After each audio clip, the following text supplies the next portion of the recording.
Mari kita masuk dalam doa.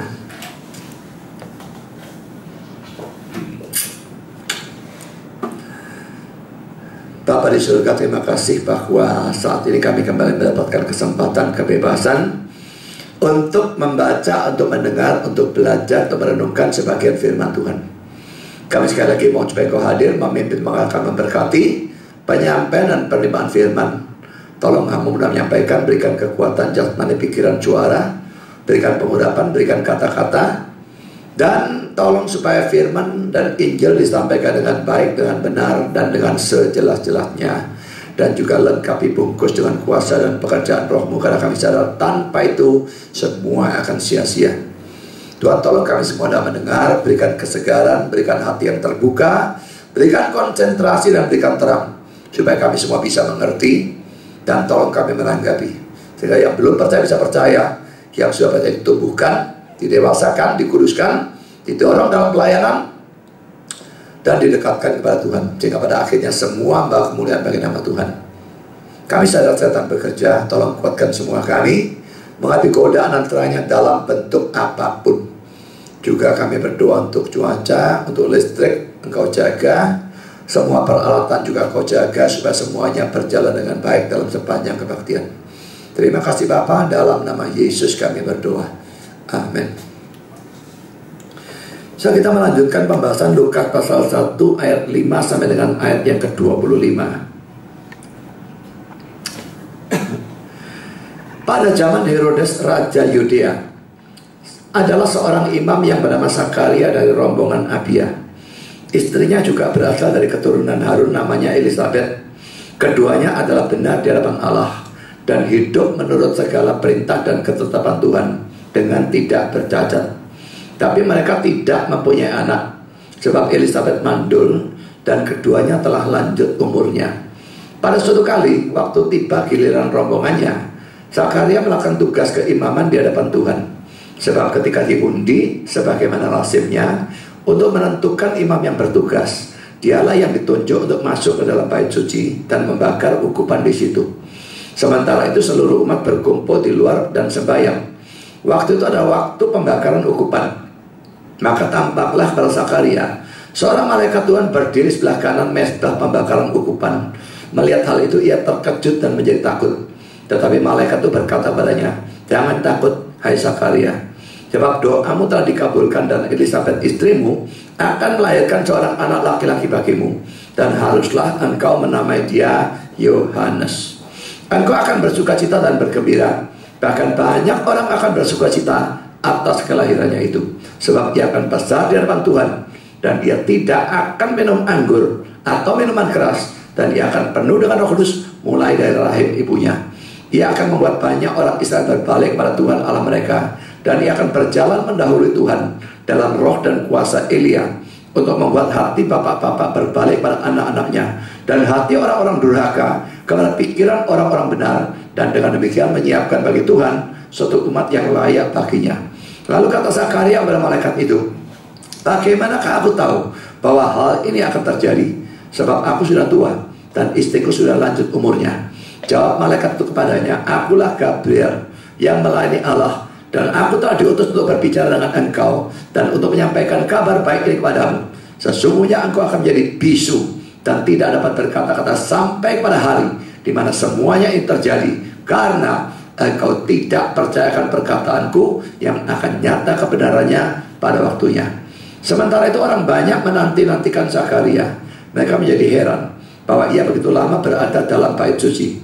Ketika ia keluar, ia tidak dapat berkata-kata kepada mereka, dan mengertilah mereka bahwa ia telah melihat suatu penglihatan di dalam bait suci. Lalu ia memberi isyarat kepada mereka, sebab ia tetap bisu. Ketika selesai jangka waktu tugas jabatannya, ia pulang ke rumah.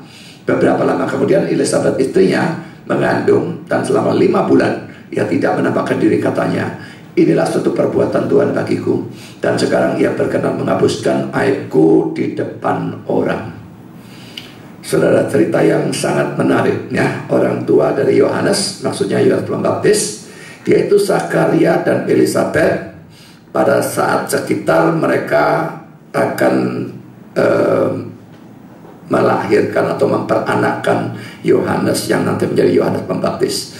So, pertama-tama kita bahas orang tua dari Yohanes Pembaptis ini ya, Zakaria dan Elisabet. Ada beberapa hal yang ingin saya bahas, saudara. Pertama, Zakaria dan Elisabet hidup pada zaman Raja Herodes. Dalam ayat 5, pada zaman Herodes Raja Yudea, adalah seorang imam bernama Zakaria dari rombongan Abia, istrinya yang juga berasal dari keturunan Harun, namanya Elisabet. Saudara, Lukas menyebut tentang Herodes. Saya bicara catatannya. Dalam Alkitab ada banyak Herodes yang berbeda-beda. Ya, ada Herodes Agrippa, Herodes Archelaus, dan macam-macam. Dan Herodes yang ini adalah Herodes yang paling atas ya, yang disebut Herod the Great dalam bahasa Inggris, atau Herodes yang agung. Nanti dia punya banyak anak, Herodes macam-macam ya. Saudara, Lukas sebut Herodes, menunjukkan bahwa Lukas ini memperhatikan fakta sejarah. So, jelas bahwa para penulis Alkitab tidak menganggap remeh fakta sejarah sehingga menuliskan secara sembarangan. Saudara, tapi kenyataannya Lukas sangat teliti dalam persoalan sejarah. Kalau memang dia tidak peduli sejarah, ngapain dia peduli siapa yang bertakhta pada saat itu? Tidak usah digubris kan. Tapi dia jelas katakan pada zaman Herodes, Raja Yudea. Jadi saudara, jelas dia sangat peduli dengan persoalan sejarah. Dan pandangan liberal yang tadi saya sudah katakan tidak bisa dipertanggungjawabkan. Alkitab asli itu harus benar dalam segala hal, betul-betul infallible dan inerrant, sama sekali tidak ada salahnya. Karena poin kedua, Zakaria dan Elisabet dua-duanya adalah keturunan Harun. Dan Zakaria adalah seorang imam. Kita baca sekali lagi ayat 5. Pada zaman Herodes Raja Yudea, adalah seorang imam yang bernama Zakaria dari rombongan Abia. Istrinya juga berasal dari keturunan Harun, namanya Elisabet. Saudara, laki-laki beberapa poin dalam nomor 2 ini ya. Poin A, bahwa semua keturunan Harun yang laki-laki secara otomatis menjadi imam. Akibatnya apa? Terlalu banyak imam. Keturunan Harun tambah banyak. Semua yang laki jadi imam, kebanyakan imam, sehingga akhirnya imam-imam itu dibagi menjadi 24 rombongan. Ayatnya terlalu panjang untuk dibaca. Saudara bisa baca kalau terima makalahnya. 1 Tawarik 24 ayat 1 sampai dengan 18. 24 rombongan itu, tiap rombongan mencapai hampir 1000 imam. Bayangkan sudah 24.000 imam. Tapi sudah pada waktu kembali dari pembuangan Babilonia, hanya 4 rombongan imam yang tersisa. Itu bisa dibaca dalam Esra pasal yang kedua ayat 36 sampai dengan 39. Tapi 4 rombongan ini lalu dibagi lagi menjadi 24 rombongan lagi dengan nama-nama yang sama. Nah, Zakaria termasuk rombongan yang disebut Abia. Ya, jadi kalau tadi sudah dalam ayat 5 itu keluar karena rombongan Abia. Oh, poiki rombongan. Saya sudah jelaskan ya. Tanya 24 rombongan, masing-masing hampir 1000. Kembali pembuangan tinggal 4 dipecah lagi menjadi 24 rombongan, macam-macam nama. Nah, Zakaria masuk rombongan yang disebut Abia. Sekarang sudah poin B, pelayanan imam. Saudara, hanya 3 hari raya ya. 3 hari raya perjanjian lama. Paskah ini Paskah PL ya. Paskah PL itu merayakan keluarnya dari Mesir. Lalu Pentakosta, ini juga Pentakostanya perjanjian lama. Dan hari raya Pondok Daun. Hanya 3 hari raya itu, di mana semua imam melayani. Tidak bisa bayangkan ya. Kalau 24.000 semua melayani, tempatnya cukup dari mana ya? Jemaatnya belum lagi. Berapa? Ini bagaimana? Saya tidak ngerti bagaimana caranya. Nah, tapi pada hari-hari biasa, dalam 1 tahun setiap rombongan imam hanya melayani sebanyak 2 periode. Dan masing-masing periode lamanya cuma 1 minggu. Lain itu nganggur sudah. Jadi pelayanannya enak imam ya. Hari besar 3 kali itu. Lalu dalam hari biasa 1 tahun cuma melayani 2 periode yang masing-masing lamanya 1 minggu. Lalu selain itu nganggur sudah. Saya tidak ngerti bagaimana. Sudah dalam ayat 9 dikatakan Zakaria melakukan tugas keimaman, yaitu membakar ukupan dalam bait Allah. Tentu saja 1 orang saja yang masuk ya. Dan siapa yang masuk itu adalah orang yang mendapatkan kehormatan luar biasa. Dan siapa yang masuk untuk mendapatkan kehormatan itu ditentukan dengan cara melempar undian. Coba kita baca ayat 9. Sebab ketika diundi, sebagaimana lazimnya untuk menentukan imam yang bertugas, dialah yang ditunjuk untuk masuk ke dalam bait suci dan membakar ukupan di situ. Dan saudara, ini hanya bisa dialami seorang imam sekali seumur hidup. Sudah pernah undian lagi dia tadi ikutkan. Tidak bisa orang dapat kehormatan 2 kali. Tapi saudara, sesuatu yang menarik bagi saya, saudara, ini sampai diundi itu berarti mereka anggap pelayan sebagai suatu kehormatan, rebutan. Dah, supaya tidak kegeran, diundi, selesai. Pelayanan dianggap sebagai kehormatan. Saya tanya saudara, kalau saudara melayani, saudara anggap itu kehormatan atau beban? Aduh, kalau rapat itu ya, sering itu terjadi. Kalau ada tugas tertentu, siapa ya enak ya? Gimana ya enaknya Bu Ratna kali ya? Langsung semua yang bukan Bu Ratna setuju. Bukan karena mereka merasa Bu Ratna itu cocok untuk pelayanan tersebut, tapi supaya pokoknya bukan aku. Jadi setuju semua. Saudara, ini orang-orang yang jelas menganggap pelayanan sebagai beban. Pokoknya bukan aku. Dan mereka juga tidak peduli pelayanan berhasil atau enggak. Karena mereka tidak mikir Bu Ratna itu cocok atau tidak menduduki pelayanan itu. Pokoknya bukan aku. Jadi kocar-kacir gak ngurus. Saudara, ini tidak bertanggung jawab ya. Jadilah orang seperti ini. Pelayanan itu suatu kehormatan. Saya bukan melayani orang. Saya bukan melayani saya. Saya melayani Raja di atas segala raja, Tuhan Allah, Juru Selamat kita, yang sudah mati bagi kita. Saudara, ini sesuatu yang luar biasa. Jadi saudara, mestinya kita semua cari pelayanan dan menganggap itu sebagai suatu kehormatan, bisa melayani Tuhan. Kita tuh siapa? Kita tuh rendah, hina, berdosa, terkutuk, melayani Allah yang Maha Besar, Maha Mulia, Maha Suci. Itu suatu kehormatan. Buang jauh-jauh pemikiran pelayan itu beban. Pelayan itu suatu kehormatan. Lakukan dengan sangat bergairah, sungguh-sungguh dan sangat senang. Karena poin yang ketiga, dari sini terlihat ya, Zakaria adalah seorang yang melayani Tuhan. Ya, tidak usah jauh-jauh dengan hal itu. Imam yang sudah pasti dia pelayanan Tuhan, dan dia dikatakan orang benar dan pakaian dia jelas melayani Tuhan dengan sungguh-sungguh. Karena poin ketiga, saudara, Zakaria dan Elisabet adalah orang yang saleh atau hidup benar. Kita baca dalam ayat 6, saudara. Keduanya adalah benar di hadapan Allah dan hidup menurut segala perintah dan ketetapan Tuhan dengan tidak bercacat. Saudara, poin ayat, hanya beberapa orang dalam Alkitab yang diberi predikat seperti ini, yaitu saudara Nuh dalam Kejadian 6 ayat 9, Ayub dalam ayat 1 ayat 1 dan 8, ayat 2 ayat 3, lalu Simeon, nanti kita akan sampai ke sana dalam Lukas 2 ayat 25. Selain mereka, saudara, ya Zakaria dan Elisabet ini, hanya 5 orang ini yang dikatakan atau tidak bercela atau tidak bercacat dan sebagainya.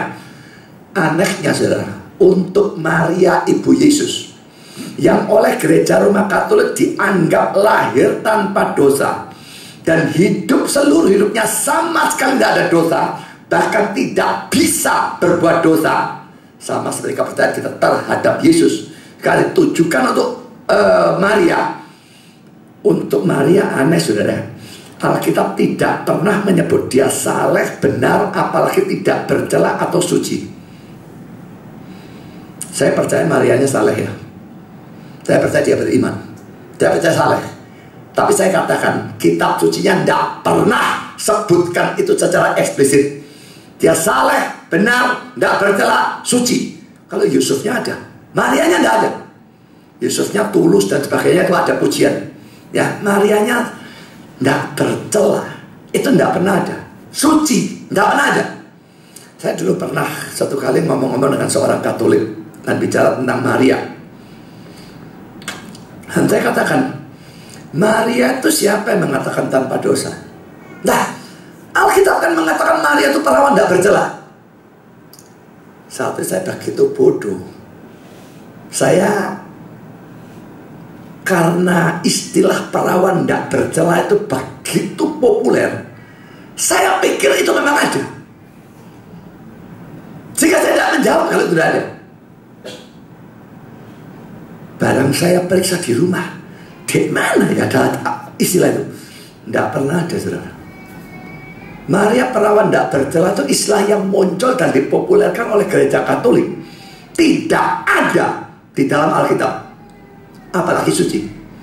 Ya, jadi adalah omong kosong Maria itu suci.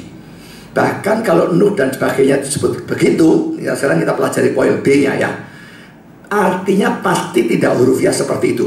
Sebutan benar atau tidak bercacat ini tidak boleh diartikan bahwa mereka betul-betul suci murni. Alasannya sudah pertama, sejak Adam dan Hawa jatuh dalam dosa, semua manusia lahir atau dikandung dalam dosa, dan kandung mempunyai dosa asal.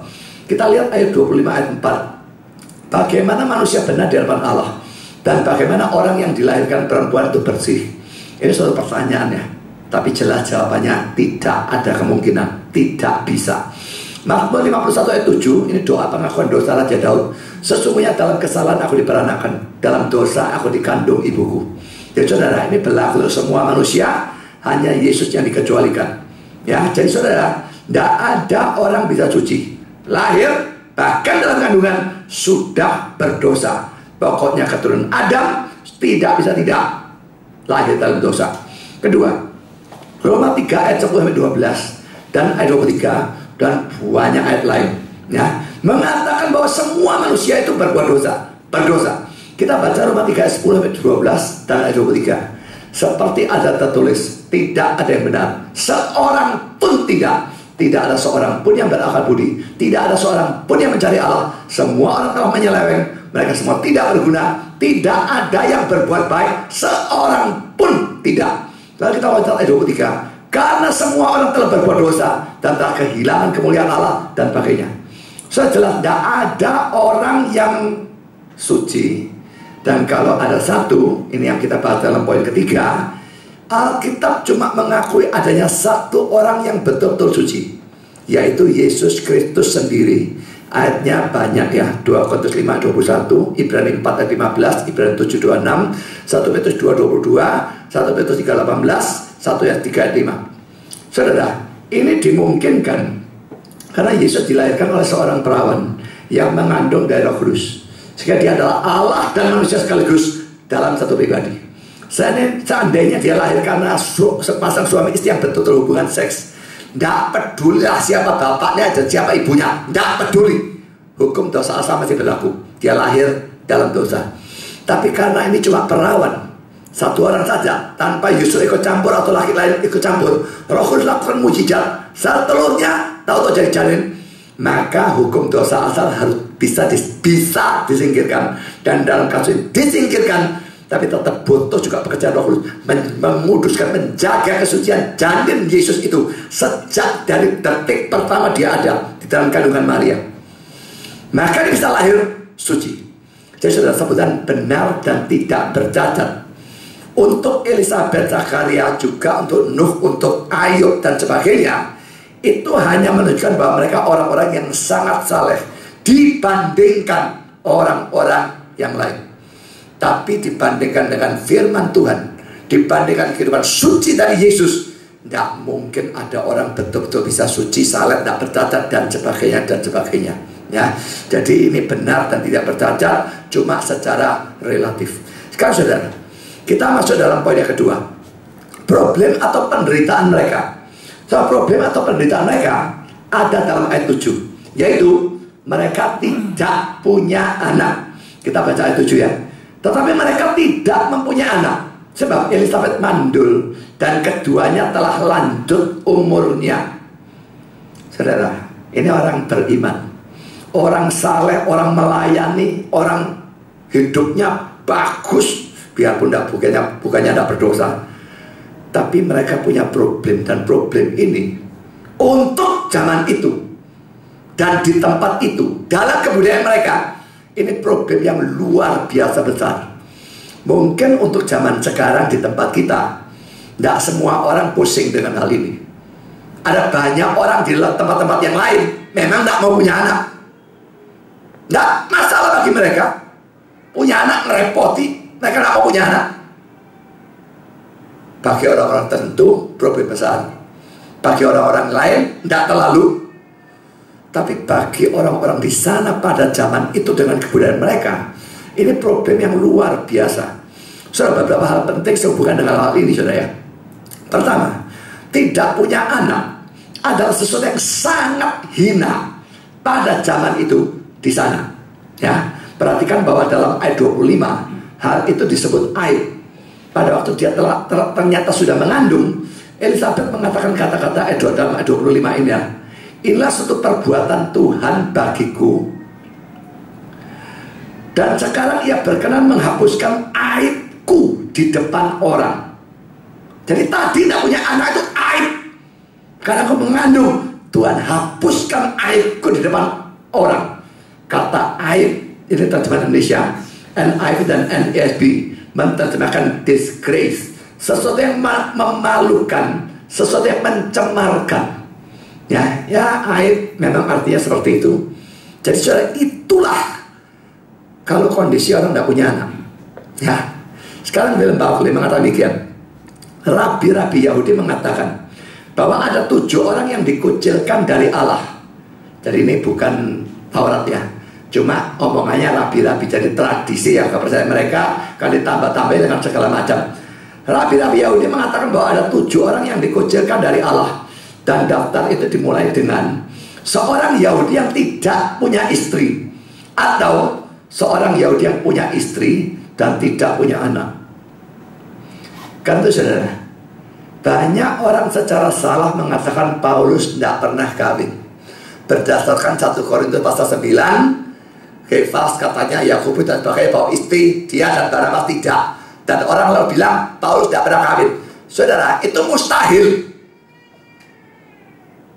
Karena kalau Paulus tidak pernah kawin, dia dianggap hina. Nomor 1 yang dari 7 daftar orang dikucilkan Allah, orang Yahudi yang tidak punya istri, atau punya istri tapi tidak punya anak. Dan kalau Paulus tidak punya istri, tidak pernah kawin, dia dianggap hina. Bagaimana mungkin dia masuk anggotanya Sanhedrin atau mahkamah agama? Itu tidak masuk akal. Dalam 1 Korintus 9, Paulus memang tidak punya istri, tapi tidak berarti sebelumnya tidak pernah kawin.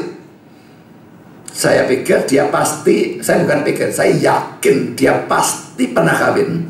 Cuma mungkin istrinya menceraikan dia pada waktu dia menjadi Kristen. Ya, jadi itu betul-betul salib yang dia pikul. Jadi saudara, sama sekali salah kalau Paulus bisa dikatakan tidak pernah kawin. Tidak pernah kawin ini ranking 1 saudara. Hina. Mana bisa jadi Sanhedrin. Saya pernah mendengar syarat Sanhedrin itu kawin, tapi saya tidak. Nah, jadi saudara, problem yang dialami Zakaria dan Elisabeth ini besar. Mereka imam, kedudukannya dihormati, tapi mereka dianggap hina. Karena biarpun ini menikah, tapi tidak punya anak. Aib begitu lama, tapi akhirnya sekarang dibuang oleh Tuhan. Ya, jadi saudara, problemnya besar. Kedua, problem mereka ini berlarut-larut sampai mereka berdua lanjut umurnya. Ya, jadi waktu pertama tidak punya kawin 1 tahun, tidak punya anak 1 tahun, kawin tidak punya anak 2 tahun, 3 tahun, mungkin masih belum terlalu jadi masalah. Tapi saudara 5 tahun, 10 tahun sampai tua, wah ini berlarut-larut. Ada kata-kata doamu telah dikabulkan. Kata-kata dari Gabriel dalam ayat 13 jelas menunjukkan bahwa mereka berdoa. Tapi ada penafsir yang berpendapat, ya pendapat bisa benar bisa tidak ya, bahwa mereka pasti berdoa, tapi mereka mungkin sekali sudah lama berhenti berdoa. Karena ya mungkin 1 tahun berdoa, 2 tahun berdoa, barang 10 tahun, 20 tahun, 30 tahun sudah terlalu tua untuk punya anak, mereka mungkin sudah berhenti berdoa. Wis tak mungkin lah, tak percuma, mandek saja, tidak mungkin dapat anak, mereka berhenti. Itu memungkinkan, tapi tidak, ayatnya tidak bilang seperti itu. Ya, kita tidak tahu apakah mereka berdoa sebentar atau berapa tahun lalu berhenti, atau berdoa terus sampai saat ini, saya tidak tahu. Ketiga, saudara, mereka hidup saleh dan taat. Dan Zakaria adalah seorang yang melayani Tuhan. Bayangkan imam, sangat tinggi kedudukannya dalam PL ya. Tapi mereka toh punya problem, yaitu tidak punya anak. Saudara, ayat 6 dan ayat 7 itu ada kontras. Dan kontras itu ditunjukkan secara menyolok oleh kata tetapi pada awal dari ayat yang ke-7. Coba kita baca ya, ayat 6 dan 7 sekali lagi. Keduanya adalah benar di hadapan Allah, dan hidup menurut segala perintah dan ketetapan Tuhan dengan tidak bercacat. Tetapi, ini kontras, mereka tidak mempunyai anak, sebab Elisabet mandul dan keduanya telah lanjut umurnya. Saudara, jadi ini ayat 6-nya menunjukkan mereka orang beriman, hidup benar dan taat, dan bahkan mereka juga pelayanan macam-macam. Tetapi, saudara, ini menunjukkan bahwa orang beriman, saleh, melayani Tuhan bisa saja, bahkan saya bilang bisa dipastikan, mengalami problem yang berlarut-larut dan mengalami hidup yang seolah-olah tidak diberkati, bahkan hidup yang seolah-olah dikutuk. Bisa berupa problem keluarga, itu berat bukan main. Dan maksud saya mengalami seperti itu sampai hancur lebur.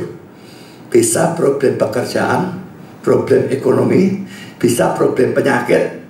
Saya juga mengalami yang seperti itu. Saudara, kalau saudara mengalami problem-problem itu dan problem-problem apa saja, jangan berkata, loh, aku beriman, aku mentaati Tuhan sebisa aku mau lakukan, biarpun tentu bisa gagal. Aku berusaha melayani Tuhan mati-matian, kok ya digini no? Salah saudara ngomongnya. Justru karena aku beriman, aku taat Dia, aku melayani Dia mati-matian, maka problemnya tidak ada habisnya. Makin benar hidup saudara, makin benar iman saudara, makin benar pengertian saudara, makin benar pelayanan saudara, makin hebat serangan setan. Kalau saudara ikut Tuhan, melayani, tapi tidak ada problem, itu yang perlu waspada. Aneh kenapa setannya diam saja. Koncoan sama saudara adalah yang adalah anak Tuhan, itu mustahil bukan? Dia bukan setan, Sally. Tidak mungkin. Kalau tidak ada problem relatif kosong, curigailah, hidupku salah barangkali, aku sesat barangkali, pelayananku salah semua barangkali, makanya setan kau tidak nyerang. Kalau benar, tidak ada kemungkinan tidak diserang. Jadi saudara, jangan percaya ajaran populer zaman sekarang yang mengatakan orang yang beriman, hidup taat, hidupnya enak terus, penuh mujizat, kaya, dan sebagainya, itu segala macam omong kosong. Dan kalau hidup saudara penuh penderitaan, itu tidak menunjukkan saudara tidak beriman, tidak menunjukkan adanya dosa dalam hidup saudara, sekalipun itu memungkinkan. Ya, kalau dosa memungkinkan, untuk itu introspeksi. Tapi jangan harus ini karena dosa aku dikutuk. Enggak. Itu bisa ujian dari Tuhan, itu bisa pencobaan dari setan. Lihat Ayub, siapa yang lebih saleh dari dia? Dikatakan tersaleh pada zamannya. Nah, tidak ada yang seperti dia. Tidak ada juga yang menderitanya sehebat dia. Jadi saudara, jangan kecewa kepada Tuhan atau apapun. Tuhan tahu apa yang terbaik. Jangan pikir hidup saya tidak perlu penderitaan ya. Biarpun kalau urusan duit saya mungkin tidak kekurangan sekarang, tapi urusan kesehatan dan banyak macam problem lain, itu tetap membuat seringkali jublek, rasanya kudu ngamuk. Tapi saudara, kita memang seperti itu.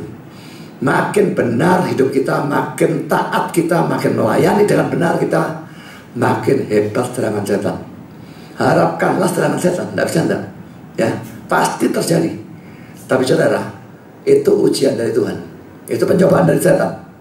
Saudara mau menyerah atau mau lawan terus, makin dekat Tuhan atau wis menjauh saja. Kadang-kadang godaan seperti itu aja loh saudara.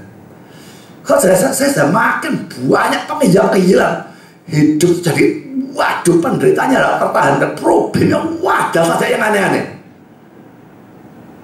Kadang-kadang saya mikir, aduh tak kurangi mari peminjamannya. Nah, dikurangi setannya juga mungkin mengurangi serangannya. Tapi saudara, ini berarti mundur saudara. Berarti kan menyerah. Kalau dikurangi sampai sekurang sedikit berapa? Habis total dibuang Pak, belas. Saya sama curiga sekali kalau saya berhenti pelayanan total, mungkin alerginya habis total barangkali. Alergi itu memang dipicu oleh stres ya, kalau mau bicara soal logika ya. Dan pelayanan hamba Tuhan itu banyak orang tidak ngerti ya. Orang kalau tanya saya, kerjanya apa? Oh saya pendeta. Enak ya pendeta ayam. Batukmu itu ayam. Orang gak ngerti kok ngomong lah. Dan saya bilang pendeta itu pelayanan, tidak ada pelayanan apapun lebih stres dari pekerjaan apapun, tidak ada lebih nemen stresnya dari pendeta. Saya juga bilang, kalau pendetanya itu santai-santai, tidak stres saudara. Kalau dia tidak serius pelayanan untuk Tuhan, dia memang untuk cari duit dan pakai, dia tidak stres. Tapi dia sungguh-sungguh mati-matian betul-betul Tuhan dan pelayanannya benar, Injilnya benar, firman Tuhan benar, mustahil tidak stres. Tidak bisa tidak, mesti stres. Dan bagi saya yang punya bakat alergi, stresnya micu alerginya. Ya, jadi kalau saya mandek, mungkin alerginya habis total. Itu sangat memungkinkan. Tapi ya, apakah mau mandek hanya karena persoalan alergi? Saudara, sekarang kita masuk pada poin yang keempat. Satu hal yang indah dan harus ditiru dari dua suami istri saudara adalah sekalipun mereka punya problem atau penderitaan yang begitu besar dan berlarut-larut, dihinakan. Mungkin orang banyak kusak-kusuk, gosip, gak punya anak, terkutuk, pasti dosanya gede, dan sebagainya. Itu sangat menyakitkan. Dan bukan cuma besar, berlarut-larut. Hidup mereka seolah-olah tidak diberkati. Tapi saudara, ini teladannya. Mereka tetap setia kepada Tuhan dalam hidup maupun pelayanan mereka. Saya yakin saudara-saudara, dan saya tahu orang-orang tertentu saudara, penderitanya banyak sekali bertimbun-timbun. Sebagian mungkin salah kita. Tidak bisa tidak ada problem yang karena salah kita. Nah dalam hal itu kita memang mesti betulkan salahnya ya. Tapi ada yang sama sekali bukan karena salah kita, tapi memang atau ujian Tuhan atau pencobaan dari setan. Saudara, sebesar apapun ini sekarang ujiannya, mau setia terus atau mundur? Mundur, saudara hancur. Serangan setan, kita bisa minta tolong Tuhan. Kalau saudara mundur, Tuhan yang nyerang. Mau minta tolong setan, setan pun tidak bisa nolong. Mau minta tolong siapa? Saudara, dalam penderitaan, dalam problem, makin dekatlah kepada Tuhan, makin setialah kepada Tuhan. Baik telah belajar firman, berdoa, melayani, mentaati dan sebagainya. Sekarang poin ketiga, sudah kita masuk dalam pernyataan Allah. Pertama, pada saat itu rombongan Abia mendapat giliran bertugas dalam bait Allah. Dan pada saat diundi, Zakaria mendapat kehormatan untuk masuk ke dalam bait suci dan membakar ukupan di sana. Kita baca ayat 8 dan 9. Pada suatu kali waktu tiba giliran rombongan Abia ya, Zakaria melakukan tugas keimaman di hadapan Tuhan. Sebab ketika diundi sebagaimana lazimnya untuk menentukan imam yang bertugas, dialah yang ditunjuk untuk masuk ke dalam bait suci dan membakar ukupan di situ. Saudara, pertama poin A. Untuk kata-kata yang diterjemahkan bait suci digunakan kata Yunani naos. Soal dalam bahasa Yunani ada dua kata yang menunjuk atau bisa diterjemahkan bait suci. Tapi dua ini kata Yunaninya berbeda, artinya berbeda juga ya.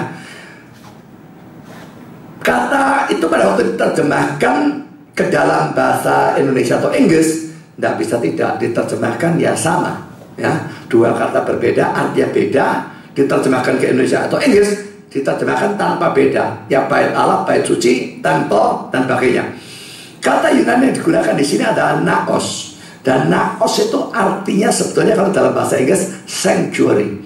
Saya suka menerjemahkan kata ini, tapi yang jelas sanctuary ini mencakup hanya ruang suci dan ruang maha suci Kata Yunani yang lain adalah kata hieron.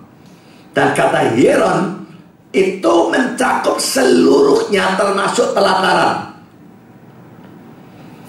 Makanya kalau ada orang berjualan di bait suci yang diobrak-abrik sama Yesus dalam hal persatuan baginya, kata yang dipakai adalah hieron. Tidak mungkin naos, saudara. Naos itu mana bisa? Naos itu ruang suci dan ruang maha suci. Ruang suci saja yang boleh masuk cuma imam. Ruang maha suci imam besar setahun sekali. Jadi saudara, tidak ada kemungkinan orang biasa bisa masuk ke ruang ke naos. Itu tidak mungkin. Jadi situ digunakan hieron. Mereka berjualan di pelataran. Tapi ingat juga pelataran bait Allah tidak sama dengan pelataran gereja.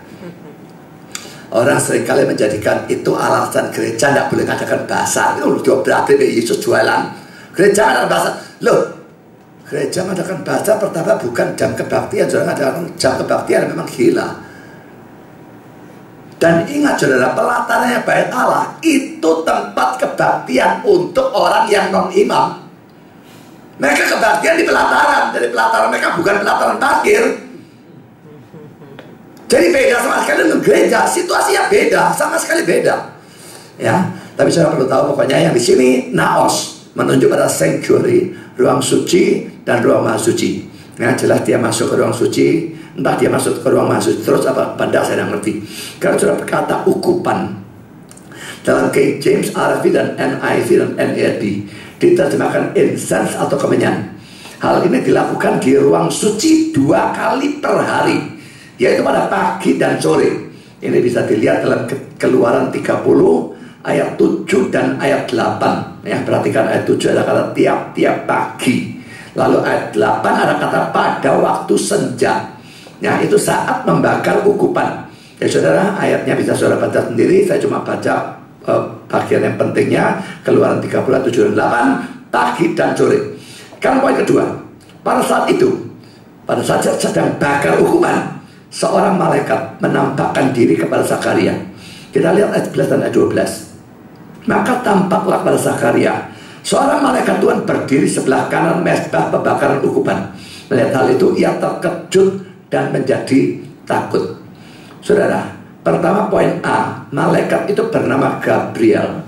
Dia memperkenalkan di dalam ayat 19 ya. Jawab malaikat itu kepadanya, akulah Gabriel yang melayani Allah dan sebagainya. Yang pertama, Gabriel itu berarti man of God. El pada akhir dari Gabriel ya. El itu Allah ya. Man of God, manusia Allah. Ya, bukan manusia Allah dalam arti seperti Yesus, bukan ya. Tapi manusia yang ikut Allah atau manusia dari Allah. Dan ini adalah suatu kata bahasa Ibrani. Nah, terhadap ini ada orang yang mengkritik atau mengolok-olok. Tuh, malaikat lah tinggal di sorga. Namanya bahasa Ibrani rek. Apa di sorga itu pakai bahasa Ibrani? Saudara, omongan tolol ini gampang jawabnya ya. Pada waktu Tuhan suruh malaikatnya berbicara kepada manusia, tentu dia menggunakan bahasa yang dimengerti oleh manusia itu. Saat itu dia berbicara pada Zakaria yang adalah orang Yahudi. Tentu tidak ada anehnya sama sekali dia memperkenalkan dirinya dalam bahasa Ibrani. Tandanya dia memperkenalkan kepada orang lain, mungkin jadi lain lagi. Jadi saudara, sama sekali tidak ada masuk akalnya olok-olok atau kritik ini sorga pakai bahasa Ibrani atau bagaimana. Itu omongan orang tolol atau yang sengaja cari salah. Kedua, ayat 15 menunjukkan Gabriel ini bukan Roh Kudus seperti yang dipercaya oleh Islam ya. Karena kalau Gabriel itu adalah Roh Kudus, maka dia akan berkata, dia akan penuh denganku. Kalau dia memang Roh Kudus. Tapi dia ternyata berkata dia akan penuh dengan Roh Kudus. Berarti dia pasti bukan Roh Kudus itu. Hal yang sama terjadi dalam ayat 35. Coba kita baca ayat 15 dan ayat 35. Sebab ia itu Yohanes Pembaptis ya, akan besar di hadapan Tuhan. Dan ia tidak akan minum anggur atau minuman keras. Dan ia akan penuh Roh Kudus mulai dari rahim ibunya. Gabriel yang ngomong penuh dengan Roh Kudus. Tidak aneh. Tidak ngomong penuh dengan aku saja kalau memang dia adalah Roh Kudus itu. Lalu ayat 35, jawab malaikat itu kepadanya, Roh Kudus akan turun ke atasmu. Kalau dia memang adalah Roh Kudus, aku akan turun atasmu. Enggak. Jadi saudara, jelas Gabriel bukan Roh Kudus. Roh Kudus bukan malaikat. Roh Kudus ini adalah pribadi dari Allah, pribadi ketiga dari Allah yang kita percaya sebagai Allah Tritunggal. Islam mau tidak percaya itu urusan mereka. Tapi kita punya hak untuk membela diri kalau mereka katakan Roh Kudus itu adalah Gabriel. Jelas Alkitab kita sama sekali tidak sesuai dengan ajaran seperti itu. Saudara, poin B, Zakaria menjadi takut pada waktu dia melihat malaikat Gabriel ini. Kita lihat dalam ayat 12 dan ayat 13. Melihat hal itu, ia terkejut dan menjadi takut. Tetapi malaikat itu berkata padanya, jangan takut hai Zakaria, dan seterusnya. Saudara, ini adalah sesuatu yang lazim ya. Coba kalau saudara misalnya kelihatan setan. Ada yang pernah lihat setan apa enggak? Atau dengar atau lihat? Kalau saya pernah dengar saudara ya, teriakan anaknya kakak saya yang meninggal pada waktu usia 18 bulan. Dan malam mimpi buruk, tahu-tahu ada teriakan, dan persis seperti teriakan anak itu mengkorok semua saudara. Waktu itu saya sudah di hamba Tuhan, tapi belum sekolah teologi ya. Saya sudah jadi pengkhotbah awam, saya guru agama, saya guru sekolah minggu, serius belajar firman. Tapi dengar teriakan itu, saya tahu ini tidak mungkin teriakan anak itu. Anak itu atau surga atau neraka. Tidak ada ceritanya dia gentayangan di sini. Lalu siapa yang niru? Jelas setan. Tidak peduli saya waktu itu pengkhotbah atau apapun, takut saudara, hanya dengar. Saya belum pernah lihat. Kira-kira kalau lihat, apa yang terjadi? Seorang teman saya itu waktu kos dulu di Malang saudara ya, kita ditakut-takuti oleh temannya ya. Dia pulang tengah malam, temannya pakai spray dikerudungkan. Orangnya tidak bisa goyang, tidak bisa ngomong. Itu baru cuma setan-setanan ya, bukan setan sungguhan. Bayangkan kalau orang kelihatan setan sungguhan. Dan malaikat itu sedikitnya sama dahsyatnya dengan setan. Tuhan jauh lebih dahsyat.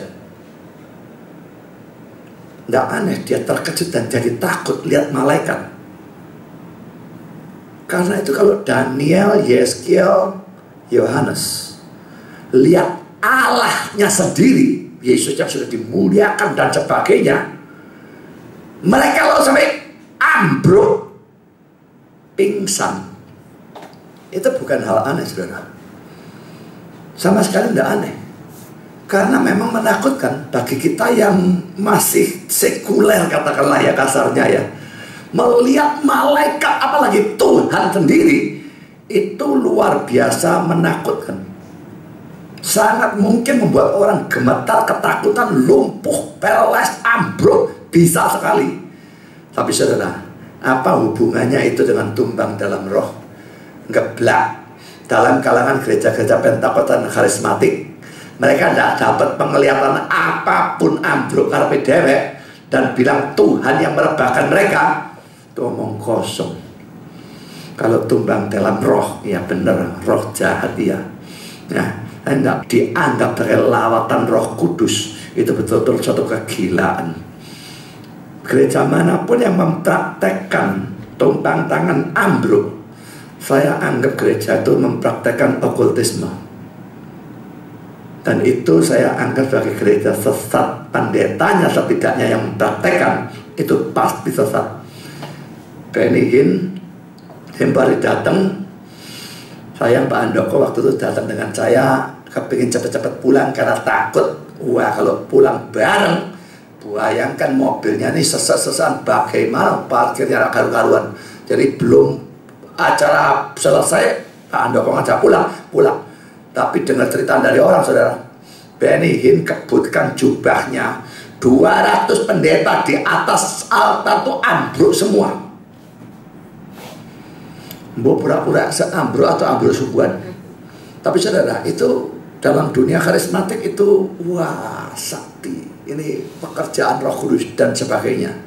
Bagi saya itu pekerjaan setan. Ya. Jadi jangan ikut campur dengan gereja-gereja yang semacam demikian, karena itu jelas-jelas adalah pekerjaan setan. Itu omong kosong total kalau itu adalah pekerjaan Roh Kudus. Di sini ada penglihatan menjadi takut, atau bahkan seandainya mereka ambruk, tidak ada masalah, ya, karena memang penglihatan takut. Dalam kasus ya Yohanes, Daniel, Yeskiel dikatakan jangan takut, bahkan dibangunkan oleh Tuhan. Dalam kalangan mereka, kalau ambruk malah tidak boleh dibangunkan. Saudara, ini sama sekali berbeda, sama sekali tidak ada samanya. Jadi saudara, yang dipraktekkan oleh mereka itu adalah okultisme, itu pakai kuasa gelap. Sekarang poin yang ketiga, saudara, firman yang diberikan oleh malaikat. Kita baca ayat 13-17 ya, atau nanti saja kita akan baca satu persatu ya.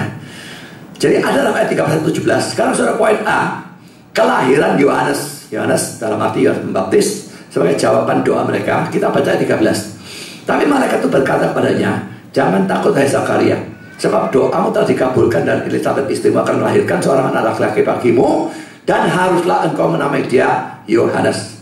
Pertama saudara, kata doamu tidak menunjuk pada doa Zakaria pada saat itu. Pada saat itu tentu doa itu lain. Tapi pada saat doanya yang lalu, pada saat dia meminta anak, itulah doanya dikabulkan. Saudara, ini menunjukkan apa? Pertama, poin A, doa yang belum dijawab setelah sekian lama, bahkan lama sekali, bukannya tidak didengar atau bukannya ditolak oleh Allah. Ini mengajar kita untuk berdoa dengan tekun. Saudara, berdoa untuk apa? Problem yang saya ingin beres tapi tidak beres-beres, lama berdoa. Bisa memang Tuhan tidak mau kabulkan, bisa. Tapi selama belum ada petunjuk apapun bahwa Tuhan memang tidak mau kabulkan doa itu, teruslah berdoa. Karena di sini lama, akhirnya doa. Baca Lukas 18 ayat 8, perumpamaan tentang hakim yang lalim. Janda itu terus gedor, akhirnya ya wis, hakim itu lalim saja diubah terus, dia akhirnya beri. Apalagi Tuhan yang tidak lalim. Memang saudara, kalau bertentangan kehendak Tuhan, dan kalau dalam pandangan Tuhan tidak baik, dia tidak akan beri, tidak betul betapapun tekunnya. Saudara minta. Tapi ada banyak hal yang kita berhenti minta karena kita kurang tekun. Repotnya saudara, seringkali doktrin yang benar menghasilkan praktek yang tidak benar. Karismatik percaya pokoknya beriman dan tekun, minta apa saja pasti diberi. Maka mereka beriman dan tekun berdoa-doa, akhirnya mereka dapat malah. Kita kalau tidak sesuai maunya Tuhan, kalau tidak baik dalam pandangan Tuhan, tidak akan diberi. Daripada waktu meminta sekian lama tidak dikasih. Oh, tidak sesuai maunya Tuhan barangkali. Oh, tidak baik barangkali dalam pandangan Tuhan. Lalu berhenti berdoa. Tahu dari mana kalau tidak sesuai maunya Tuhan? Tahu dari mana kalau tidak baik dalam pandangan Tuhan? Selama saya belum yakin dua hal itu, tekunlah berdoa. Kalau tidak, ajaran yang benar, pengajaran yang benar, menghasilkan praktek yang salah, dan justru merugikan dalam hal pengabulan doa. Sangat mungkin hal seperti itu. Nginjili orang juga yang Armenian, gak ada predestinasi, tergantung diinjili terus, doakan terus, mati berdoa. Wah, mereka rajin tekun nginjil. Yang reform percaya benar ada predestinasi, tapi lalu prakteknya jadi salah, akhirnya nginjili 3-4 kali, aduh reprobate, percuma lah, ngeselin mulut. Nah, ini akhirnya saudara, sampai ada orang-orang yang mengatakan, Pak Tung yang mengucapkan kata-kata itu, orang-orang di Amerika yang tidak percaya predestinasi mengumpulkan orang-orang pilihan lebih banyak daripada orang yang percaya predestinasi. Karena pengertian yang benar akhirnya diterapkan secara salah. Poin bicara, sekalipun kelahiran Yohanes sudah ditetapkan oleh Allah, tapi doa Zakaria dan Elisabet menyebabkan terlaksananya rencana atau ketetapan Allah itu. Karena saudara, adanya rencana atau ketetapan Allah, kita percaya itu pasti terjadi. Tapi tidak boleh hal itu membuat kita menjadi apatis, tidak berusaha, tidak berdoa, dan sebagainya. Dalam urusan kesehatan kita tetap ya harus kita doakan, harus kita cari obat, cari dokter. Tapi ada saja yang sama berdoa dan sebagainya, memang sehat atau mati atau sembuh atau apapun ditetapkan Tuhan. Tapi dia menggunakan doa kita, dia menggunakan usaha kita. Ya, jadi saudara, itu tidak bertentangan, itu harus tetap dilakukan. Lagi-lagi saudara, jangan punya kepercayaan benar, tapi menerapkan salah. Ini menjadikan kacau, tidak karu-karuan. Kedua, nama Yohanes itu berarti the grace of the Lord atau the grace of Yahweh, sebetulnya ya, kasih karunia Tuhan, kasih karunia Yahweh, atau Yahweh is gracious. Yahweh atau Tuhan itu penuh kasih karunia. Saudara, dia dinamakan begitu karena misinya adalah memberitakan kasih karunia Allah kepada dunia. Tapi sekalipun misinya seperti itu, dia tetap merupakan seorang pengkhotbah yang sangat keras. Saya tidak terhitung banyak kali ya dikatai sebagai pengkhotbah keras. Nek khotbah bu keras-keras dan sebagainya. Orang Kristen harus lemah lembut, omong segala macam, omong kosong. Laki-laki orang yang menggurui padahal mereka tidak ngerti apapun. Dan selalu saya katakan, kalau kamu tidak mau pengkhotbah keras, kamu juga tidak akan mau Yohanes Pembaptis. Bahkan kamu tidak akan mau Yesus. Saudara, coba kita lihat Yohanes Pembaptis ya. Di dalam Lukas 3 ayat 7-9. Lalu ia berkata pada orang banyak yang datang kepadanya untuk dibaptis, katanya, ini orangnya datang untuk dibaptis loh. Tapi dikatai apa? Hai kamu keturunan ular beludak. Nek saudara Pak Ilona begitu ya apa kira-kira? Saya tidak tahu Ilona begitu. Dia Ilona begitu. Keras mana? Ya Bapak dan saya. Yesus juga kata-katai orang ular beludak, tolol dan buta.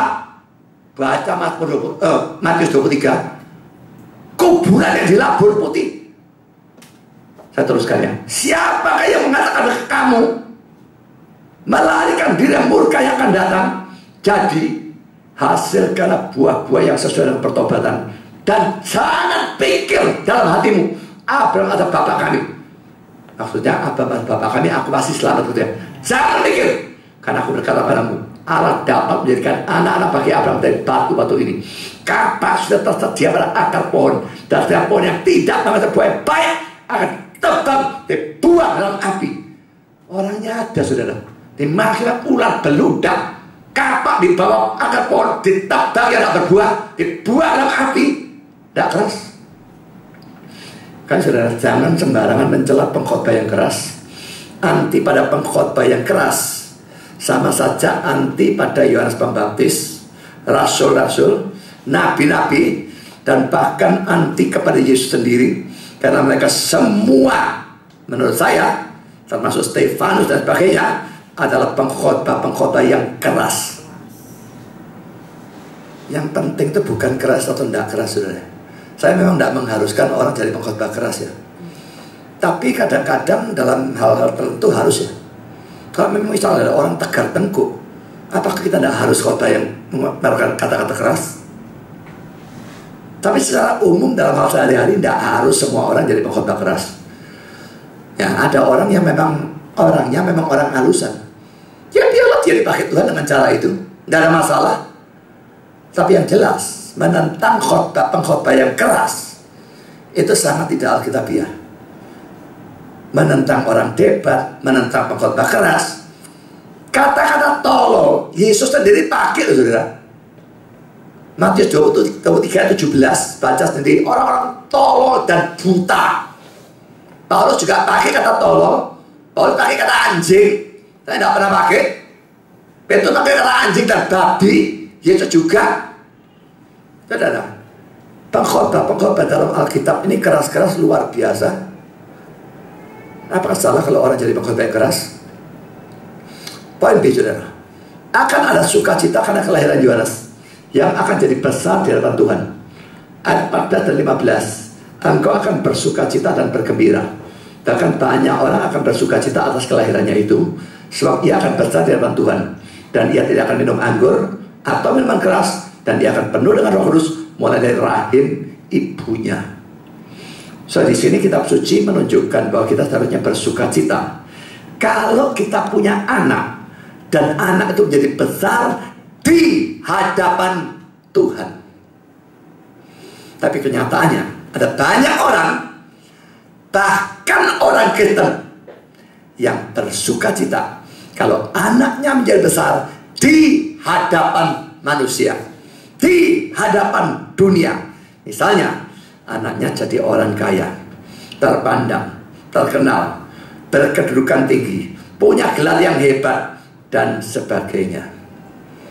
Saudara, tidak ada yang salah saudara punya anak yang kaya, berkedudukan tinggi, punya gelar, terpandang, terkenal. Itu sendiri sebetulnya tidak salah.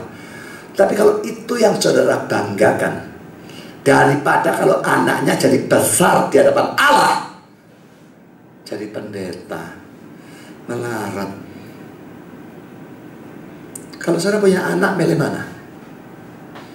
Jadi ya dokter terkenal. Ya, saya tidak salahkan jadi dokter ya. Tapi milih mana? Jadi dokter, jadi katakanlah manajer atau apa gitu ya. Wah, yang terkenal apa dan wah hebat, enggak, luar biasa. Atau anaknya jadi pendeta, melarat, tapi penginjilannya bagus, pengajarannya bagus. Ayo, jujur saja milih yang mana? Jadi besar di hadapan Tuhan atau jadi besar di hadapan orang? Saudara pikir yang mana yang lebih bagus, saudara? Nah, jadi pendeta tidak saya ngingoni saudara, bisa bambung saudara. Tuwek saudara, anak saudara pendeta melarat, bambung saudara jadi orang tua nih. Wah, soro jadi punya anak yang besar di hadapan Tuhan nih, soro, gak lucu. Jadi saudara, jangan terlalu cepat jawab, oh aku kepingin aku besar di hadapan Tuhan. Nah, bambung saudara gimana? Ya, saudara, apakah saudara berharap atau berdoa dan berusaha supaya diri saudara sendiri atau anak saudara jadi besar di hadapan Tuhan, atau jadi besar di hadapan dunia? Yang mana? Pikirkan saudara. Ingat ya, yang dunia ini cuma sementara, tapi yang nanti setelah kematian itu kekal. Dan besar di hadapan Tuhan itu kekalnya, itu yang dia hebat sekali. Tapi kalau besar di hadapan orang cuma sementara, ini saja yang hebat sekali. Semua orang acungi jempol. Barang dia tidak besar di hadapan Tuhan, nanti diacungi jempol, jempolnya diwalik. Sekarang poin saudara, penggambaran tentang Yohanes Pembaptis ayat 15 sampai 17. Sebab ia akan besar di hadapan Tuhan, dan ia tidak akan minum anggur atau minuman keras, dan ia akan penuh dengan Roh Kudus mulai dari rahim ibunya.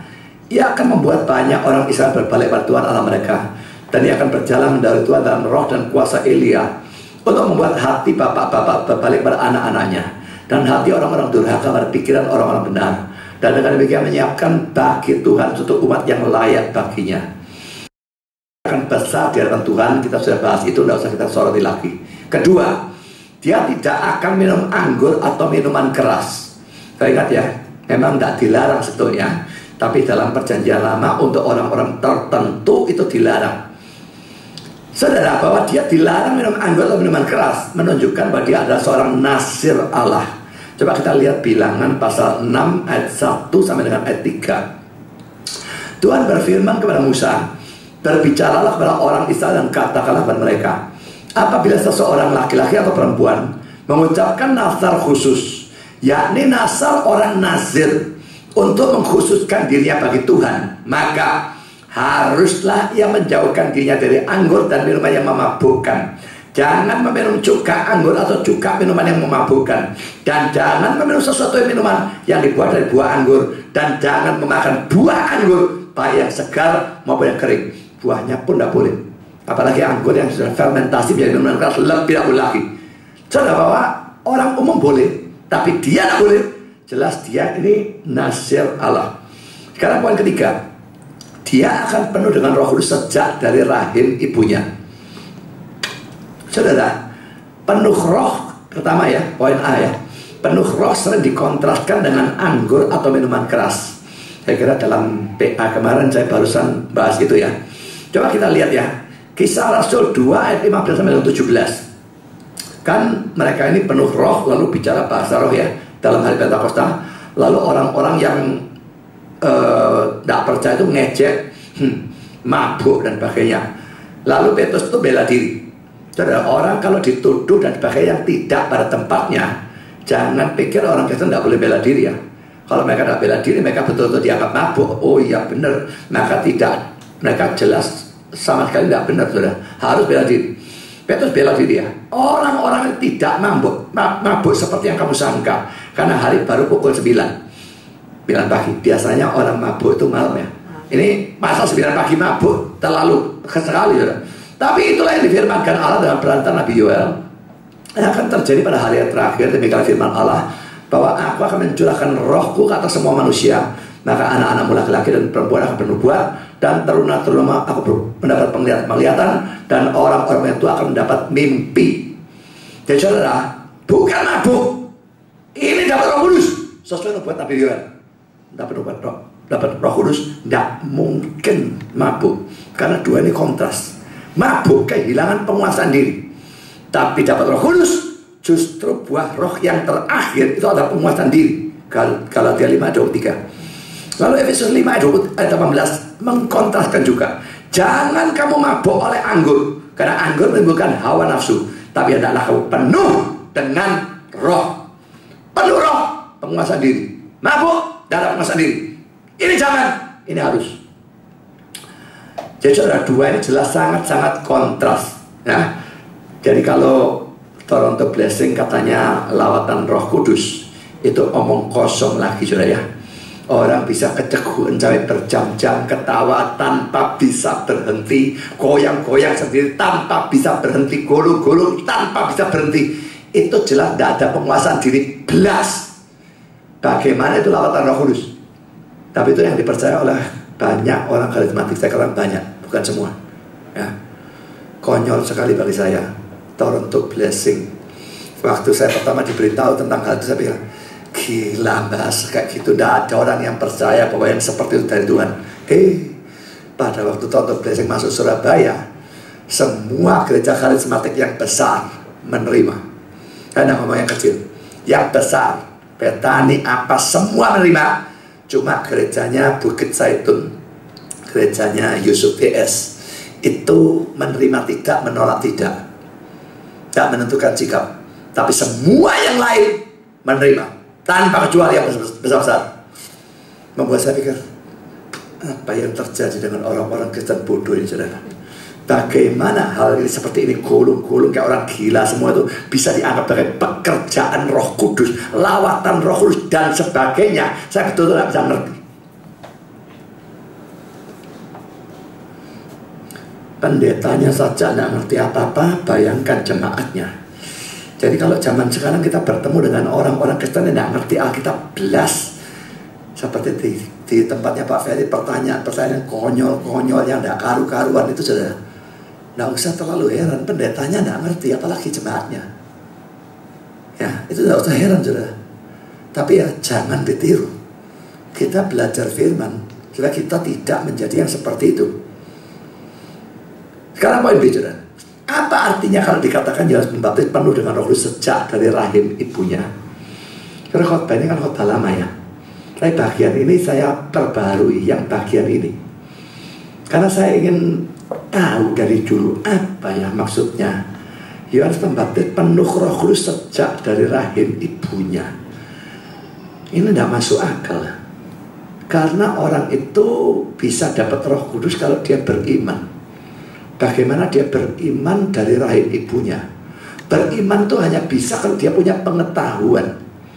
Pengetahuan lalu dia terima, dia percayai, lalu beriman, lalu baru bisa terima Roh Kudus. Lalu kalau sudah terima baru bisa penuh Roh Kudus, pada waktu dia terserah penuh. Tapi dia ini dikatakan penuh Roh Kudus sejak dari rahim ibunya. Saya berikan beberapa komentar dari penafsir-penafsir yang saya banyak pakai. Ada yang Armenian, ada yang Reform ya. Karena hal seperti ini saya kira tidak berurusan dengan perbedaan Reform dan Armenian. Adam Clark, ini Armenian, dia berkata demikian, akan penuh atau dipenuhi dengan Roh Kudus ya, akan penuh Roh Kudus atau dipenuhi Roh Kudus. akan ditunjuk secara ilahi pada tugas khusus ini dan dijadikan memenuhi syarat untuk ini dari rahim ibunya, dari saat kelahirannya. Dia artikan dari rahim ibunya itu dari saat kelahiran, itu hanya bedanya. Tapi dia artikan seperti itu ya. Satu manuskrip, dua versi, dan 4 bapak-bapak gereja primitif membaca koilias dalam rahim ibunya, bukan dari rahim ibunya, tapi dalam rahim ibunya, menunjukkan bahwa bahkan sebelum ia dilahirkan ke dalam dunia, Roh Kudus diberikan kepadanya. Ini tafsirannya Adam Clarke. Roh Kudus sudah diberikan kepada dia. Tidakkah ini terjadi pada salam dari perawan nih? Tidakkah ini terjadi pada salam dari perawan Maria?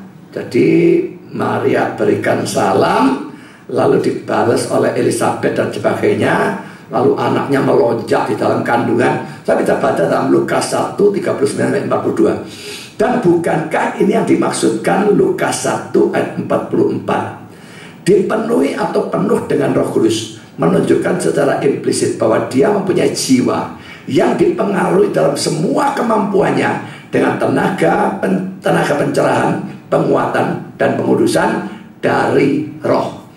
Jadi kalau Adam Clarke percaya dalam rahim ibunya dia sudah mendapatkan Roh, lalu dipengaruhi dalam semua kemampuannya dengan tenaga pencerahan, penguatan, dan pengudusan dari Roh.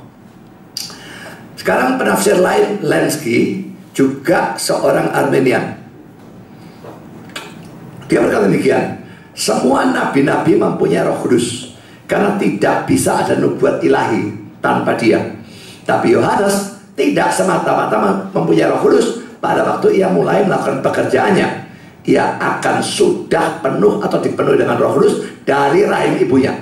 Begitu besar nabi ini akan jadi, Matius 11 ayat 9-11, sehingga seluruh keberadaannya akan ada di bawah kontrol langsung dari Roh Kudus sejak dari rahim ibunya, merupakan suatu ungkapan Ibrani. Saudara, lalu William Hendriksen. Jadi sekarang saya ambil orang Reform, ya. William Hendriksen seorang ahli teologi Reform, penafsir Reform, bukan ahli teologi, penafsir. Ia menafsirkan pergerakan dari bayi dalam kandungannya. Maaf, sebelumnya saya berikan penjelasan. William Hendriksen ini tafsirannya tentang Lukas 1 ayat 44, bukan Lukas 1 ayat 15 mengatakan penuh roh ya. Tapi waktu bayinya itu melonjak, waktu dengar salam Maria, itu dia kasih komentar ini. Ia menafsirkan pergerakan dari bayi dalam kandungannya sebagai suatu tanda dari sukacitanya. Dan sukacita ini adalah bukti baginya tentang kehadiran Tuhan dalam kandungan Maria. Dalam penafsiran kita, mungkin adalah aman untuk tidak masuk lebih dalam dari ini, atau menerima kemungkinan dari pengetahuan agamawi pada janin yang kira-kira berumur 6 bulan. Perhatikan kata-kata dia ya. Dalam penafsiran kita mungkin adalah aman untuk tidak masuk lebih dalam dari ini. Jadi ada kehadiran Tuhan dalam kandungannya Maria, ya. Tidak masuk lebih dalam dari ini, lalu menerima kemungkinan pengetahuan agamawi pada janin yang kira-kira berumur 6 bulan. Jadi dia sangat berhati-hati ya. Kalau Yohanes Pembaptis dianggap terima roh, berarti beriman. Kalau beriman mesti punya pengetahuan. Ini janin, bukan bayi loh ya. Ini bayi dalam perut, janin, masih umur 6 bulan, punya pengetahuan. Itu tidak masuk akal. Jadi dia tidak berani ngomong seperti itu. Berkenaan dengan ayat 15, ayat 15 ini yang penuh roh itu ya, harus ditambahkan bahwa dengan cara misterius tertentu yang tidak mungkin dianalisa lebih jauh, Roh Kudus sudah bekerja secara aktif dalam jiwa dari anak Elizabeth. Kita tidak bisa pergi atau berjalan lebih dari ini. Saya bisa melihat perbandingan antara William Hendriksen dan Adam Clarke dan Lenski. Ya, kalau mereka yakin Roh Kudusnya diberikan apa-apa, ini sangat hati-hati ya. Karena memang Alkitab tidak selalu kata-kata itu diartikan seperti kata-katanya. Dan dia mesti membandingkan ayat dengan ayat. Kalau bisa Roh Kudus ada, harus beriman. Beriman asal pengetahuan itu tidak mungkin. Jadi dia cuma menafsirkan Roh Kudus sudah bekerja secara aktif. Itu saja. Tapi bagaimana janin itu? Punya pengetahuan atau tidak? Boom! Dia tidak bilang iya, tidak bilang tidak. Dia tidak bilang, dia berkata amannya aku tidak berjalan lebih jauh dari itu.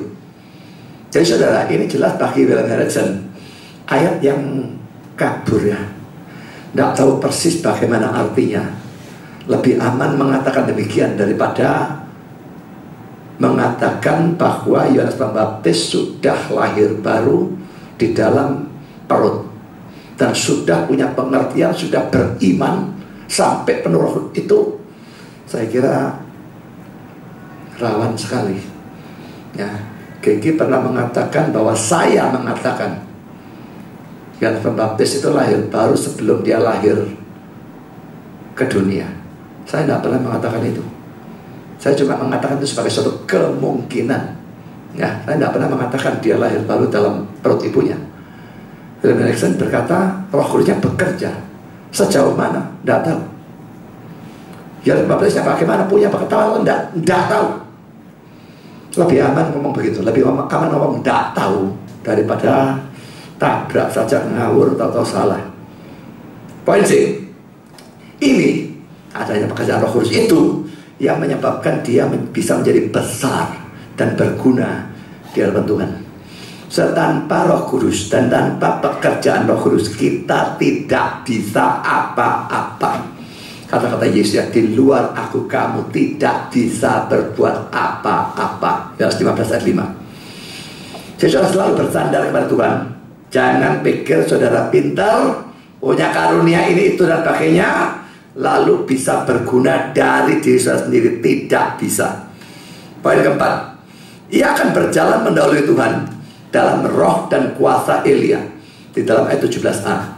Saudara, ini sama sekali tidak berarti bahwa dia adalah reinkarnasi dari Elia ya.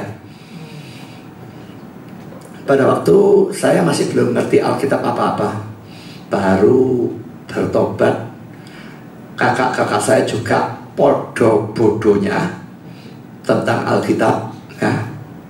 Satu kali ada satu yang ngomong, baru tahu ternyata Yohanes Pembaptis itu adalah Elia. Hah, mosok? Lalu tunjukkan ayat-ayat yang memang seolah-olah menunjukkan seperti itu. Tapi saudara, waktu itu sangat bodoh. Dilihat dari ayat-ayat yang lain, ternyata sama sekali tidak ya. Memang ada ayat-ayat waktu Yesus bicara sebut Elia, tadi katakan murid-murid, murid-murid akhirnya tahu dia bicara tentang Yohanes Pembaptis. Seakan-akan Yohanes Pembaptis adalah Elia. Tapi jelas asa tidak mungkin dua orang ini sama. Atau reinkarnasi, lebih-lebih mustahil. Kita tidak percaya reinkarnasi, itu ajaran Hindu dan Buddha. Kita nanti akan baca ayatnya yang menunjukkan bahwa Yohanes Pembaptis memang bukan Elia. Lalu artinya dia mirip dengan Elia, cuma itu saja. Mirip dalam hal apa? Dalam keberanian dan dalam semangatnya. Elia negor Raja Ahab, Yohanes Pembaptis negor Herodes. Saudara negor lurah saja mikir 12 kali ya. Coba mikir, berani tidak negor lurah? KTP bisa tidak keluar saat mati ya saudara. Sampai lurah itu mati dulu atau baru keluar KTP-nya. Ya, negor RT RW saja mikir saudara. Mereka negor raja. Bayangkan gilanya gimana. Orang-orang tidak punya udah saudara. Coba kita lihat ya. Yang 121. Lalu mereka orang-orang Yahudi ya bertanya kepada nyatu yang Pembaptis, kalau begitu siapakah engkau? Elia? Dan dia menjawab, bukan. Eksplisit saudara, dia bukan Elia. Jadi tidak bisa ayat yang mengatakan dia seakan-akan dia Elia, diartikan dia Elia. Tabrak ayat ini. Lalu mengapa disebut Elia? Hanya mirip. Keberaniannya, semangatnya mirip. Coba kita lihat yang 1 Raja 18 ayat 18. Ini Elia negor Ahab. Ahab negor dia dulu. Negor balik.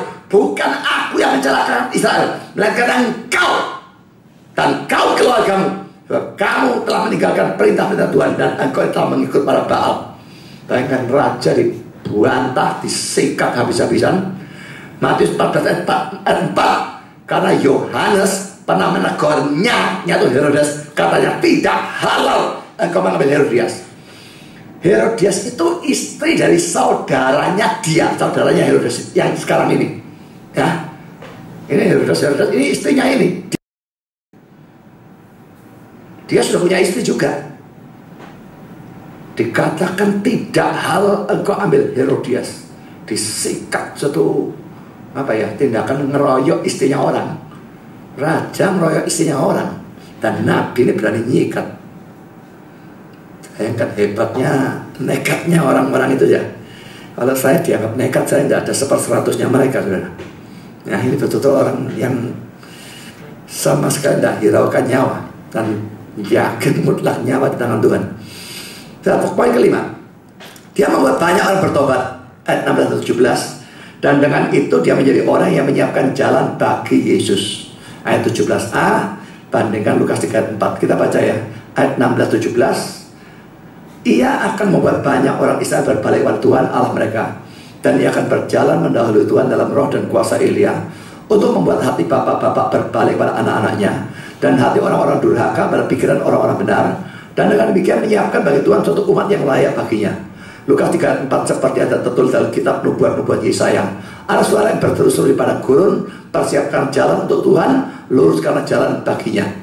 Saudara, dua hal penting tentang pertobatan orang banyak sebagai akibat pelayanan Yohanes Pembaptis. Poin A, hati bapak-bapak berbalik kepada anak-anaknya. Ini ada sampai 17.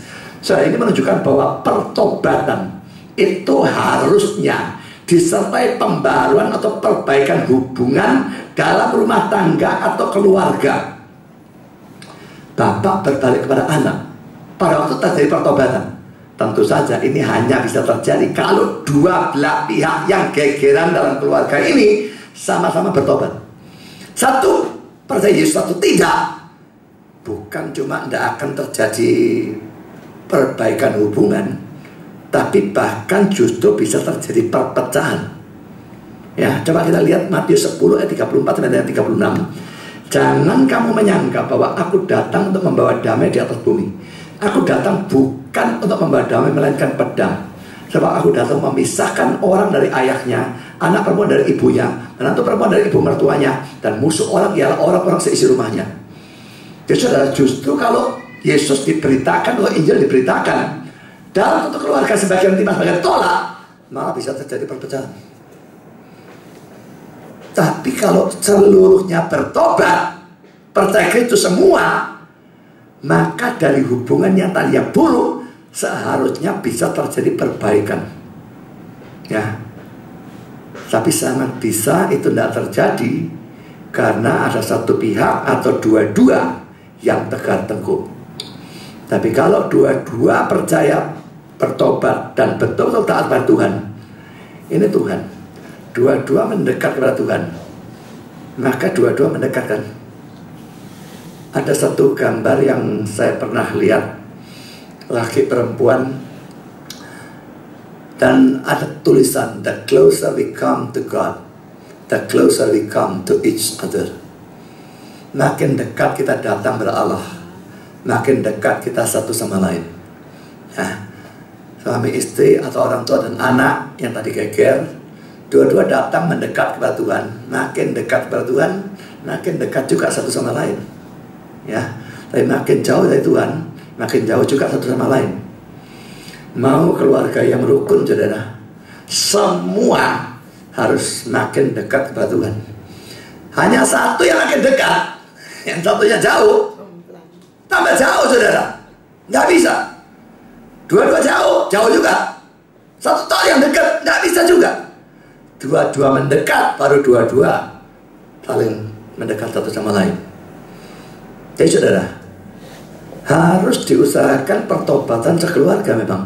Tapi repotnya, laki-laki belum tentu sekeluarga bisa bertobat.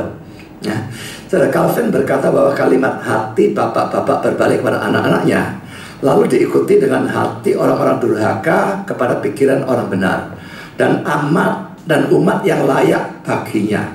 Dan ini menunjukkan bahwa itu bukanlah damai di antara orang-orang di luar Tuhan. Di luar Tuhan tidak bisa ada damai, saudara. Calvin lalu menambahkan, kata-kata ini kuwaras sekali ya. Terkutuklah damai dan kesatuan, dengan mana orang-orang menjadi akur di antara mereka sendiri, terpisah dari Allah. Kalau kita lihat orang-orang yang kafir, yang beragama lain, mengapa ada dari mereka yang rukun keluarganya? Sampai tua, sampai mati rukun.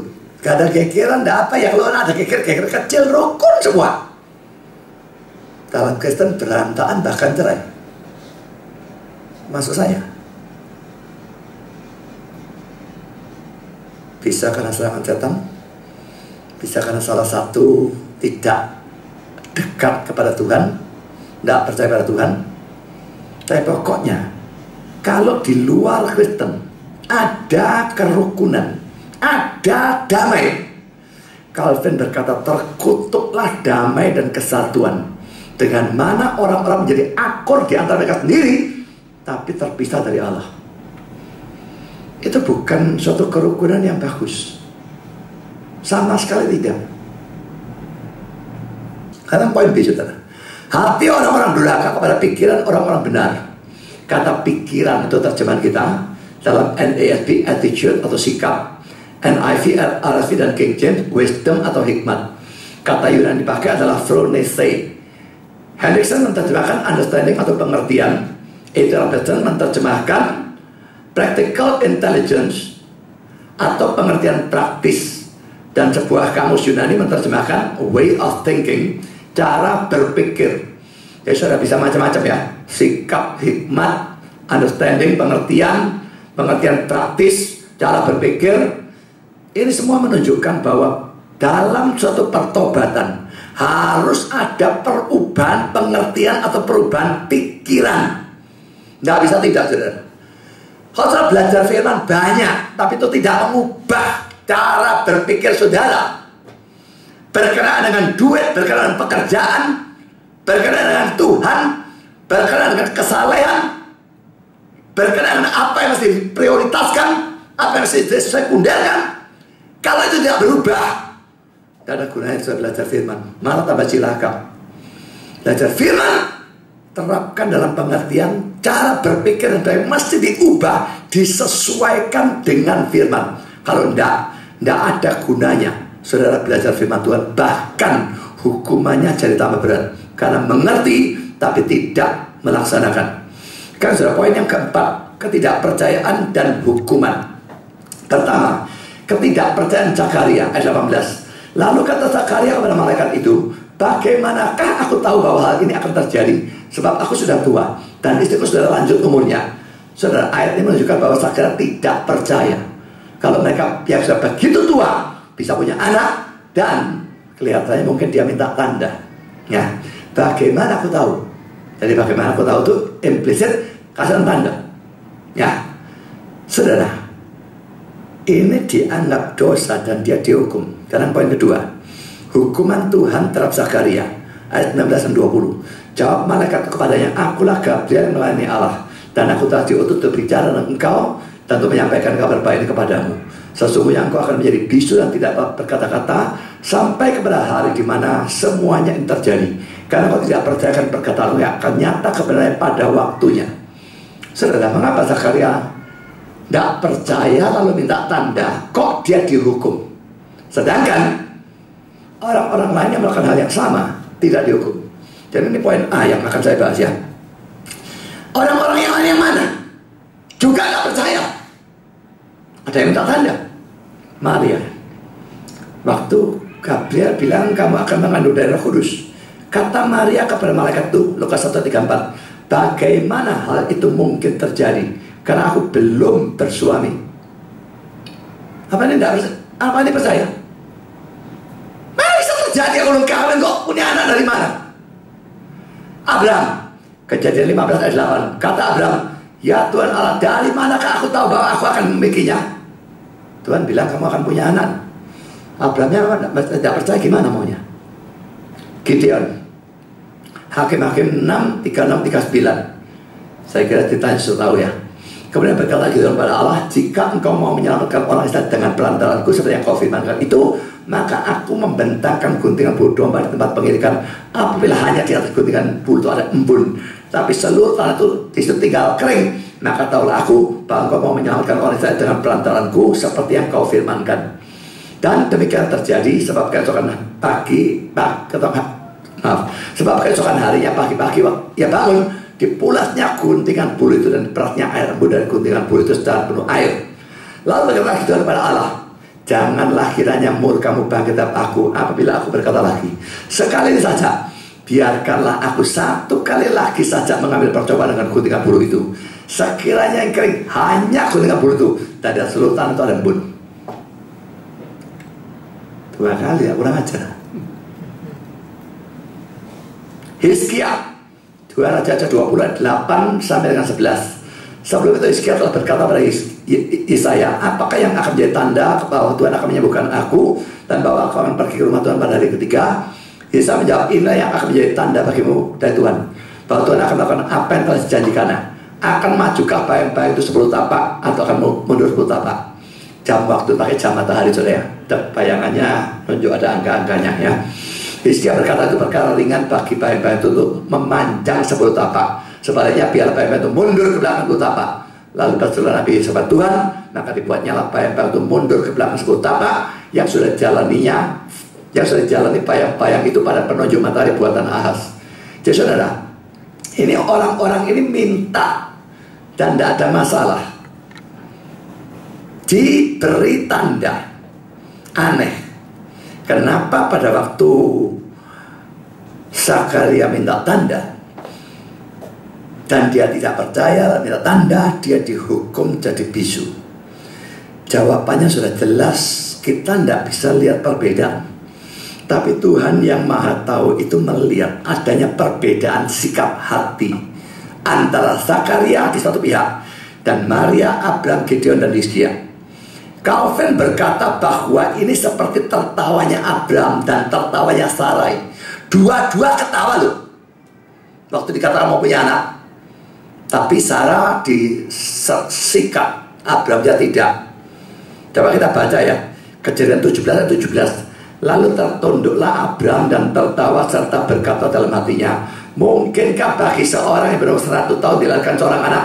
Dan mungkinkah Sarah telah berumur 90 tahun untuk melahirkan seorang anak? Ketawa. Kejadian 18:12.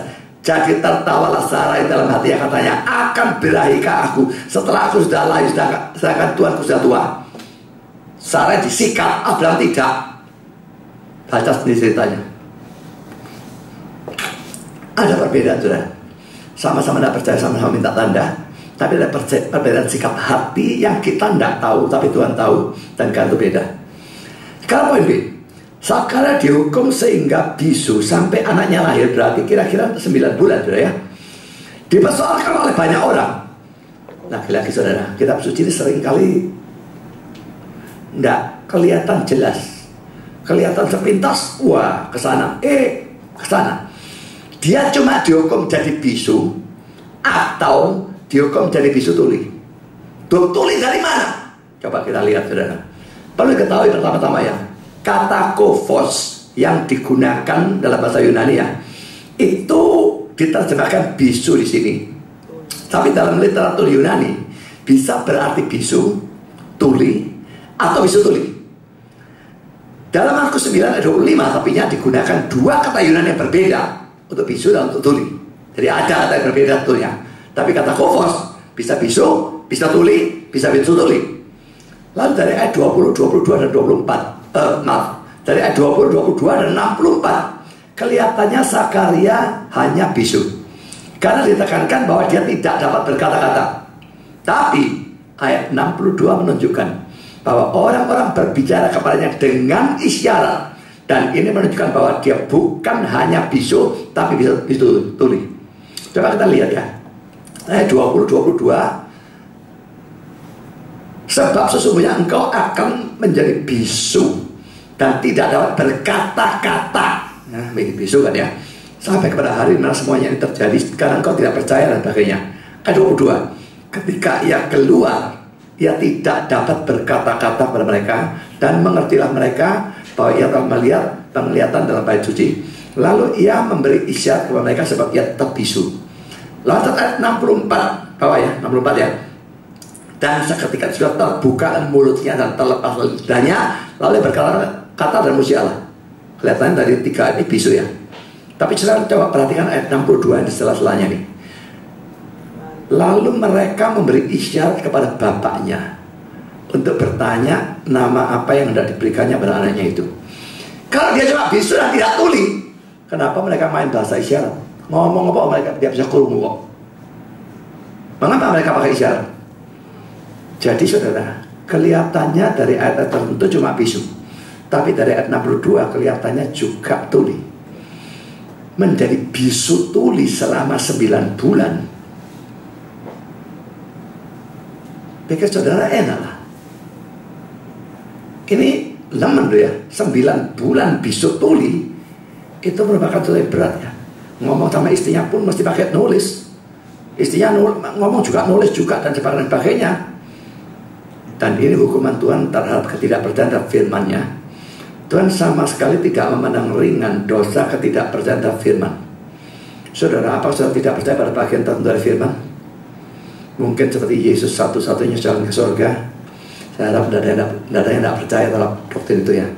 Ayatnya nyolok yang 14 ayat 6, Kisah Rasul 4 ayat 12. Atau bahwa segala sesuatu membawa kebaikan bagi kita yang adalah anak-anak Tuhan.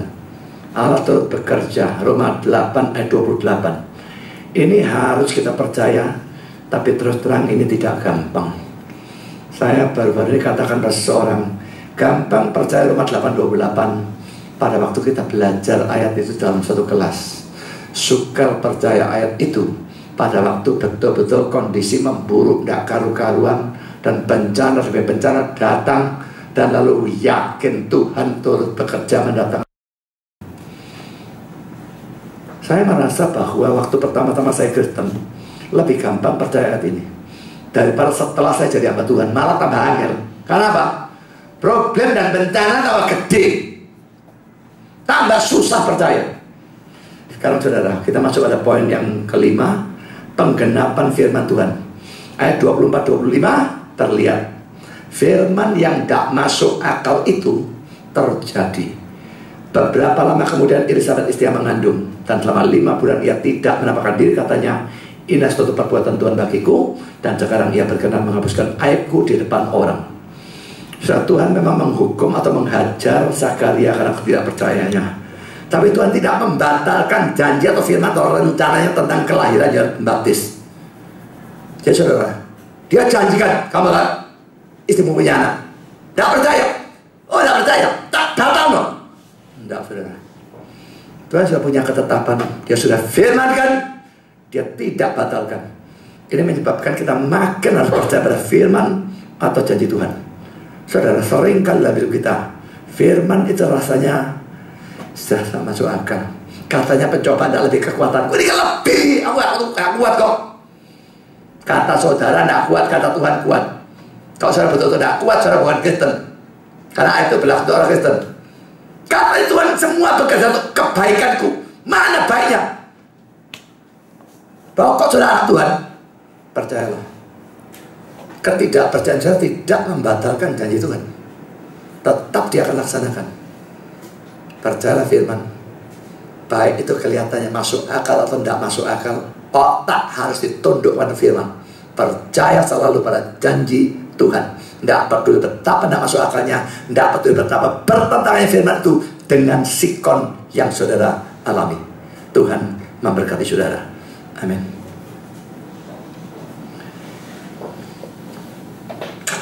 Mari kita berdoa. Bapa di surga, terima kasih Engkau sudah pimpin kita berkali dalam sepanjang acara firman. Kami sudah belajar banyak hal. Bila Engkau sudah menerapkan dan menolong kami untuk menanggapi yang manapun yang cocok, baik pada saat ini maupun di kemudian hari dalam kehidupan kami. Tolong kalau kami menderita, kami tidak selalu beranggapan kami dikutuk, kami tidak dianggap oleh Tuhan, atau ada dosa.